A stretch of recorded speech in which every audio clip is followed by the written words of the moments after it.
जय श्री राम, जय हनुमान। श्रीमद् भागवत पुराण की जय। भक्तजनों, मैं इतने दिन से वीडियो नहीं बना रहा था क्योंकि मैं तीर्थ पे गया था। परली बैजनाथ और अपना जगन्नाथपुरी होके आया हूँ और वहाँ के दर्शन बहुत बढ़िया मिले और वहाँ पॉजिटिविटी बहुत है। आप भी जाओ और एक बार दर्शन जरूर करके आओ, वहाँ की महिमा देख के आओ। अब हम कथा की आगे की ओर बढ़ते हैं। आज दूसरा नवरात्रा है चैत्र मास का 26वां अध्याय। महाददादि भित्र भित्र तत्वों की उत्पत्ति का वर्णन।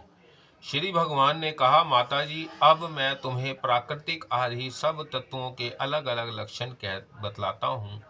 इन्हें जाकर मनुष्य प्राकृतिक के गुणों से मुक्त हो जाता है। आत्मदर्शन रूप ज्ञान ही पुरुष के मोक्ष का कारण है और वही उसकी अहंकार रूप हृदय ग्रंथि का छेदन करने वाला है, ऐसा पंडित जन कहते हैं। उस ज्ञान का मैं तुम्हारे आगे वर्णन करता हूँ। यह सारा जगत है जिससे व्यापक होकर प्रकाशित होता है, वह आत्मा ही पुरुष है। वह अनादि निर्गुण प्राकृतिक से परे अंतकरण में सपूरित होने वाला और स्वयं प्रकाश है।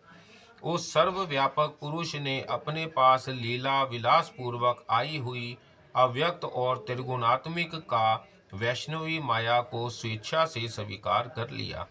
लीला परायण प्राकृतिक अपने सत्वादी गुणों द्वारा उन्हीं के अनुरूप प्रजा की सृष्टि करने लगी। यह देख पुरुष ज्ञान को आच्छादित करने वाली उसकी आवरण शक्ति से मोहित हो गया, अपने स्वरूप को भूल गया। इस प्रकार अपने से भित्र प्राकृतिक को ही अपना स्वरूप समझ लेने से पुरुष प्राकृतिक के गुणों द्वारा किए जाने वाले कर्मों में अपने को ही कर्ता मानने लगता है। इस कर्तव्यता भीमान से ही आकृत स्वाधीन साक्षी और आनंद स्वरूपा पुरुष को जन्म मृत्यु रूप बंधन एवं परतंत्रता की प्राप्ति होती है। कार्य रूप शरीर, कारण रूप इंद्रिया तथा कर्ता रूप इंद्रियाधिष्ठान देवताओं में पुरुष जो अपने पन का आरोप कर लेता है, उसमें पंडित जन प्राकृतिक को ही कारण मानते हैं तथा वास्तव में प्राकृतिक से परे होकर भी जो प्राकृतिस्थ हो रहा है, उस पुरुष को सुख दुखों के भोगने में कारण मानते हैं। देवहूति ने कहा, पुरुषोत्तम, इस विश्व के स्थूल सूक्ष्म कार्य जिनके स्वरूप है तथा जो इसके कारण है, उन प्राकृतिक और पुरुष का लक्षण भी आप मुझसे कहिए। श्री भगवान ने कहा, जो त्रिगुणात्मक अव्यक्त नित्य और कार्य कारण रूप है तथा स्वयं निर्विशेष होकर भी संपूर्ण विशेष धर्मों का आश्रय है, उस प्रधान नामक तत्व को ही प्राकृतिक कहते हैं। 5 महाभूत, 5 तन्मात्रा, 4 अंतकरण और 10 इंद्रियां, इन 24 तत्वों के समूह को विधान लोग प्राकृतिक का कार्य मानते हैं। पृथ्वी, जल, तेज, वायु और आकाश, ये 5 महाभूत हैं। गंध, रस, रूप, स्पर्श और शब्द, ये 5 तन्मात्राएं माने गए हैं। श्रोत्र, त्वचा, चक्षु, रसना, नसिका, वाक, पानी, पाद, उपस्थ और वायु, ये 10 इंद्रियां हैं। मन, बुद्धि, चित्त और अहंकार, ये 4 के रूप में एक ही अंतकरण अपनी संकल्प, निश्चय, चिंता और अभिमान रूप 4 प्रकार की वृत्तियों से लक्षित होता है। इस प्रकार तत्वज्ञानी पुरुषों ने सगुण ब्रह्मा के संत्रिवेश स्थान इन 24 तत्वों की संख्या बतलाई है। इनके सिवा जो काल है वह 25वां तत्व है। कुछ लोग काल को पुरुष से भिन्न तत्व न मानकर पुरुष का प्रभाव अर्थात ईश्वर की संहारकारणी शक्ति बताते हैं, जिससे माया के कार्य रूप देहादि देह में आत्म तत्व का अभिमान करके अहंकार से मोहित और अपने को कर्ता मानने वाले जीव को निरंतर भय लगा रहता है। मनुपुत्री, जिनकी प्रेरणा से गुणों की समयावस्था रूप निर्विशेष प्राकृतिक से गति उत्पन्न होती है, वास्तव में वह पुरुष रूप भगवान ही काल कहे जाते हैं। इस प्रकार जो अपनी माया के द्वारा सब प्राणियों के भीतर जीव रूप से और बाहर काल से व्यापक है, वह भगवान ही 25वें तत्व है। जब परम पुरुष परमात्मा ने जीवों के अदृष्टवश शोभ को प्राप्त हुई संपूर्ण जीवों को उत्पत्ति स्थान रूप अपनी माया में चिंतित रूप वीर्य स्थापित किया, तो उससे तेजोमय महातत्व उत्पन्न हुआ। लय विक्षेप आदि रहित तथा जगत के अंकुर रूप इस महातत्व ने अपने में स्थित विश्व को प्रकट करने के लिए अपने स्वरूप को आच्छादित करने वाले प्रलयकालीन अंधकार को अपने ही तेज से पी लिया। जो सत्य गुणमय है, स्वच्छ, शांत और भगवान की उपलब्धि का स्थान रूप चित्त है, वही महातत्व है और उसी को वासुदेव कहते हैं। जिस प्रकार पृथ्वी आदि अन्य पदार्थों के संसर्ग से पूर्व जल अपनी स्वाभाविक अवस्था में अत्यंत स्वच्छ, विकार शून्य एवं शांत होता है, उसी प्रकार अपनी स्वाभाविक की अवस्था की दृष्टि से सवच्छत्व, अविकारित्व और शांत तत्व ही वृत्तियों सहित चित्त का लक्षण कहा गया है। तदंतर भगवान की वीर्य रूप चित्त शक्ति से उत्पन्न हुए महातत्व के विकृत होने पर उससे क्रिया शक्ति प्रधान अहंकार उत्पन्न हुआ। वह वैकारिक तेजस और तामस भेद से 3 प्रकार का है। उसी से क्रमशः मन, इंद्रियों और पंच महाभूतों की उत्पत्ति हुई। इस भूत, इंद्रिया और मन रूप अहंकार को ही पंडित जन साक्षात संकर्षण नामक सहस्त्र सिर वाले अनंत देव कहते हैं। इस अहंकार का देवता रूप से कर्तृत्व, इंद्रिया रूप से करण तव और पंचभूत रूप से कर्तव्य लक्षण है, तथा सत्वादि गुणों से संबंध से शांत तत्व, घोर तत्व और मूढ़ तत्व भी इसी के लक्षण है। उपयुक्त 3 प्रकार के अहंकार में से वैकारिक अहंकार के विरक्त होने पर उससे मन हुआ, जिसके संकल्प विकल्पों से कामनाओं की उत्पत्ति होती है। यह मन नस तत्व ही इंद्रियों के अधिष्ठान अनिरुद्ध के नाम से प्रसिद्ध है। योगी जन शरदकालीन नील कमल के समान श्याम वर्ण वाले इन अनुरुद्ध जी की शनय शनय मन को वशीभूत करके आराधना करते हैं। साध्वी फिर तेजस अहंकार में विकार होने पर उससे बुद्धि तत्व उत्पन्न हुआ। वस्तु का स्फुरन रूप विज्ञान और इंद्रियों के व्यापार में सहायक होना, पदार्थों का विशेष ज्ञान करना, यह बुद्धि के कार्य हैं। वृत्तियों के भेद से संशय, विपर्यय, निश्चय, स्मृति और निद्रा भी बुद्धि के ही लक्षण है। यह बुद्धि तत्व ही प्रध्रुम है। इंद्रियां भी तेजस अहंकार का ही कार्य है। कर्म और ज्ञान के विभाग से उनके कामेंद्रियां और ज्ञानेंद्रियां 2 भेद हैं। इनमें कर्म प्राण की शक्ति है और ज्ञान बुद्धि की। भगवान की चेतन शक्ति की प्रेरणा से तामस अहंकार के विकृत होने पर उससे शब्द तंत्र तन मात्रा का प्रादुर्भाव हुआ। शब्द तन मात्रा से आकाश तथा शब्द का ज्ञान कराने वाली श्रीतेंद्रियां उत्पन्न हुई। अर्थ का प्रकाशक होना, ओट में खड़े हुए वक्ता का भी ज्ञान करा देना और आकाश का सूक्ष्म रूप होना, विधानों के मत में यही शब्द के लक्षण है। भूतों को अवकाश देना, सबके बाहर भीतर वर्तमान रहना तथा प्राण, इंद्रियां और मन का आश्रय होना, यह आकाश के वृत्ति रूप लक्षण है।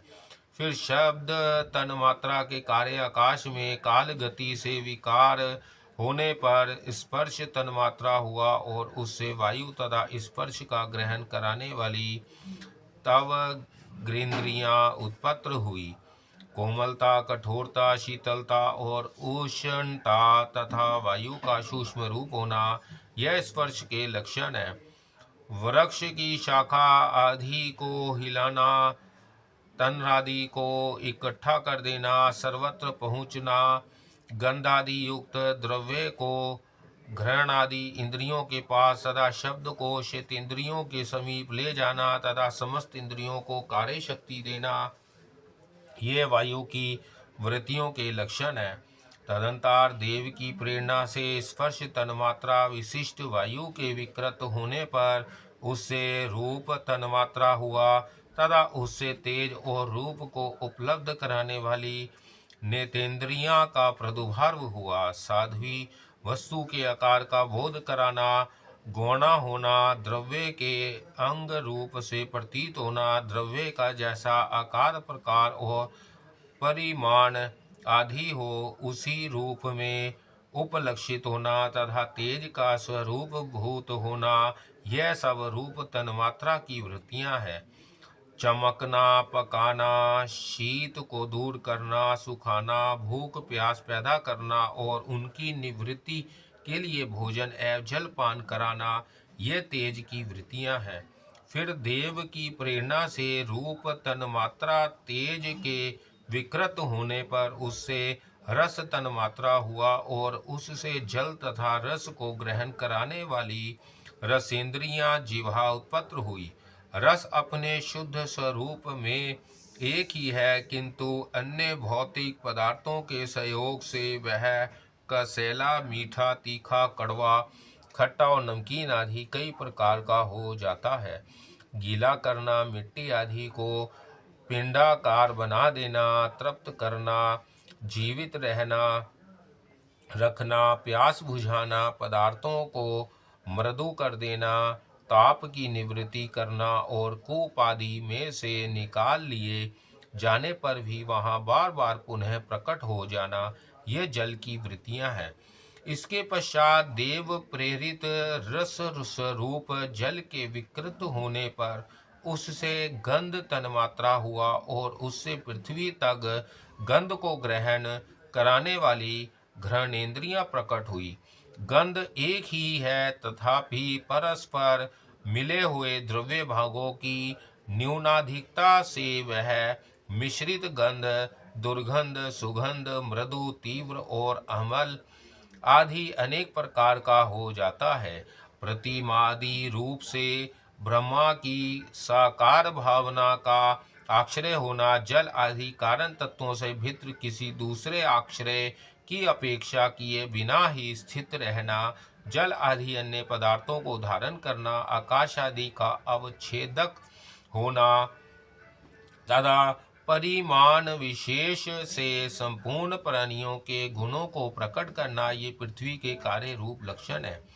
आकाश का विशेष गुण शब्द जिसका विषय है वह श्रोतेंद्रियां है। वायु का विशेष गुण स्पर्श जिसका विषय है वह तव ग्रेंद्रियां है। तेज का विशेष गुण रूप जिसका विषय है वह नेतेंद्रियां है। जल का विशेष गुण रस जिसका विषय है वह रसेंद्रियां है। और पृथ्वी का विशेष गुण गंध जिसका विषय है उसे घ्राणेन्द्रियां कहते हैं। वायु आदि कार्य तत्वों में आकाश आदि कारण तत्वों के रहने से उनके गुण भी अनुगत देखे जाते हैं। इसलिए समस्त महाभूतों के गुण शब्द, स्पर्श, रूप, रस और गंध केवल पृथ्वी में ही पाए जाते हैं। जब महातत्व अहंकार और पंचभूत ये सात तत्व परस्पर मिल ना सके, पृथक पृथक ही रह गए, तब जगत के आदि कारण श्री नारायण ने काल, अदृश्य और सत्वादि गुणों के सहित उनमें प्रवेश किया। फिर परमात्मा के प्रवेश से शुद्ध और आपस में मिले हुए उन तत्वों से एक जड़ अंड उत्पन्न हुआ। उस अंड से इस विराट की पुरुष की अभिव्यक्ति हुई। इस अंड का नाम विशेष है। इसी के अंतर्गत श्री हरि के स्वरूप भूत 14 भुवनों का विस्तार है। यह चारों ओर से क्रमशः एक दूसरे से 10 गुने जल, अग्नि, वायु, आकाश, अहंकार और महातत्व इन 6 आवरणों से घिरा हुआ है। इन सब के बाहर 7वां आवरण प्रकृति का है। कारण मय जल से स्थित इस तेजोमय अंड से उठकर उस विराट पुरुष ने पुनः उसमें प्रवेश किया और फिर उसमें कई प्रकार के छिद्र किए।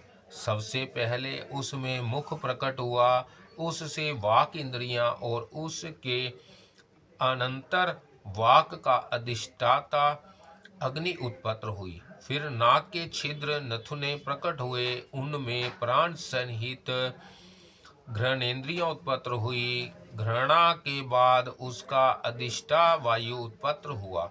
तत्पश्चात नेत्र गोलक प्रकट हुए, उनसे चक्षु इंद्रियां प्रकट हुई और उसके अनंतर उसका अधिष्ठा सूर्य उत्पन्न हुआ। फिर कानों के छिद्र प्रकट हुए, उनसे उनकी इंद्रियां श्रोत्र और उसके अभिमानी दिग देवता प्रकट हुए। इसके बाद उस विराट पुरुष के तत्त्वचा उत्पन्न हुई, उससे रोम मूछ दाढ़ी तथा सिर के बाल प्रकट हुए और उनके बाद त्वचा की अभिमानी औषधियां उत्पन्न हुई। इसके पश्चात लिंग प्रकट हुआ, उससे वीर्य और वीर्य के बाद लिंग का अभिमानी आपोदेव उत्पन्न हुआ। फिर गुद्दा प्रकट हुई, उससे अपान वायु और अपान के बाद उसका अभिमानी लोगों को भयभीत कराने वाला मृत्यु देवता उत्पन्न हुआ। तदंतर हाथ प्रकट हुए, उनसे बल और बल के बाद हस्तेंद्रियों का अभिमानी इंद्र उत्पन्न हुआ। फिर चरण प्रकट हुए, उनसे गति और फिर पदेंद्रियों का अभिमानी विष्णु देवता उत्पन्न हुआ। इसी प्रकार जब विराट पुरुष के नाड़ियां प्रकट हुई तो उनसे रुधिर उत्पन्न हुआ और उससे नदियां हुई। फिर उसके उदर प्रकट हुआ, उससे क्षुधा पिपासा की अभिव्यक्ति हुई और फिर उदरा का अभिमानी समुद्र देवता उत्पन्न हुआ। तत्पश्चात उसके हृदय प्रकट हुआ, हृदय से मन का प्रकाट्य हुआ, मन के बाद उसका अभिमानी देवता चंद्रमा हुआ। फिर हृदय से ही बुद्धि और उसके बाद उसका अभिमानी ब्रह्मा हुआ। तत्पश्चात अहंकार और उसके अनंतर उसका अभिमानी रुद्र देवता उत्पन्न हुआ। इसके बाद चित्त और उसका अभिमानी क्षेत्रज्ञ प्रकट हुआ। जब ये क्षेत्रज्ञ के अतिरिक्त सारे देवता उत्पन्न होकर भी विराट पुरुष को उठाने में असमर्थ रहे तो उसे उठाने के लिए क्रमशः फिर अपने उत्पत्ति स्थानों में प्रविष्ट होने लगे। अग्नि ने वाणी के साथ मुख में प्रवेश किया, परंतु इससे विराट पुरुष ना उठा। वायु ने घ्राणेन्द्रियों के सहित नासेंद्रियों में प्रवेश किया, फिर भी विराट पुरुष ना उठा। सूर्य ने चक्षु के सहित नेत्रों में प्रवेश किया, तब भी विराट पुरुष ना उठा। दिशाओं ने श्रवणेन्द्रियों के सहित कानों में प्रवेश किया तो भी विराट पुरुष ना उठा। औषधियों ने रोमों के सहित त्वचा में प्रवेश किया, फिर भी विराट पुरुष ना उठा। जल ने वीर्य के साथ लिंग में प्रवेश किया, तब भी विराट पुरुष ना उठा। मृत्यु ने अपान के साथ गुद्दा में प्रवेश किया, फिर भी विराट पुरुष ना उठा। इंद्र ने बल के साथ हाथ में प्रवेश किया, परंतु इससे भी विराट पुरुष ना उठा। विष्णु ने गति के सहित चरणों में प्रवेश किया तो भी विराट पुरुष ना उठा। नदियों ने रुधिर के सहित नाड़ियों में प्रवेश किया, तब भी विराट पुरुष ना उठा। समुद्र ने क्षुधा पिपासा के सहित उदर में प्रवेश किया, फिर भी विराट पुरुष ना उठा। चंद्रमा ने मन के सहित हृदय में प्रवेश किया तो भी विराट पुरुष ना उठा। ब्रह्मा ने बुद्धि के सहित हृदय में प्रवेश किया, तब भी विराट पुरुष ना उठा। रुद्र ने अहंकार के सहित उसी हृदय में प्रवेश किया तो भी विराट पुरुष ना उठा। किंतु जब चित्त के अधिष्ठा क्षेत्रज्ञ ने चित्त के सहित हृदय में प्रवेश किया तो विराट पुरुष उसी समय जल से उठकर खड़ा हो गया। जिस प्रकार लोकों में प्राण, इंद्रियां, मन और बुद्धि आदि चित्त के अधिष्ठा क्षेत्रज्ञ की सहायता के बिना सोए हुए प्राणी को अपने बल से नहीं उठा सकते, उसी प्रकार विराट पुरुष को भी क्षेत्रज्ञ परमात्मा के बिना नहीं उठा सके। अतः भक्ति, वैराग्य और चित्त की एकाग्रता से प्रकट हुए ज्ञान के द्वारा उस अंतरात्मा स्वरूप क्षेत्रज्ञ को इस शरीर में स्थित जानकर उसका चिंतन करना चाहिए।